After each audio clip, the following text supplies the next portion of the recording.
ভাইরে ভাই, দুনিয়া টাকার গোলাম নাটকটা এখন এমন জায়গায় এসে দাঁড়াইছে যেখানে 1 মিনিট চোখ সরাইলে মনে হবে পুরো গল্পটাই মিস করে ফেলছেন।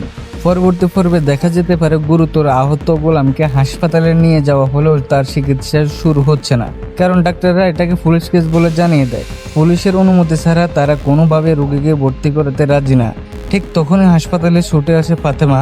সে ডাক্তারের কাছে পুরো ঘটনা খুলে বলে এবং জানিয়ে দেয় এই শুধু গোলাম নয়, এই মানুষটাই আসলে শেহজাদ। ভাইরে ভাই, এই পরিচয় জানার পর হাসপাতালের পরিবেশই যেন মুহূর্তের মধ্যে বদলে যেতে পারে। ডাক্তার ও নার্সরা দ্রুত চিকিৎসা শুরু করে দিতে পারে। চিকিৎসা শুরুর পর ধীরে ধীরে গোলামের শারীরিক অবস্থা উন্নত হতে পারে। আর সেই সময় দেখা মিলতে পারে সবচেয়ে বড় টুইস্টের। এই দুর্ঘটনার ধাক্কায় হয়তো শেহজাদের পুরো পরিস্থিতি ফিরে আসার ইঙ্গিত মিলবে। কিন্তু প্রশ্ন হলো, স্মৃতি ফিরে এলে গোলাম কি আবার শেহজাদ হয়ে মির্জা বাড়িতে ফিরবে, নাকি আগের মতোই নিজের পরিচয় লুকিয়ে সবার সামনে থাকবে?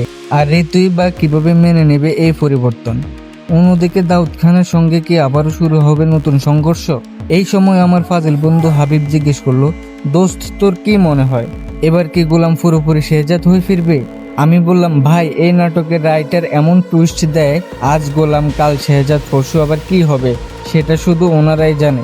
আপনাদের কি মনে হয়, এপিসোড 16তে কি গোলামের স্মৃতিশক্তি পুরোপুরি ফিরে আসবে, নাকি সামনে আরো কোনো বড় চমক অপেক্ষা করতেছে?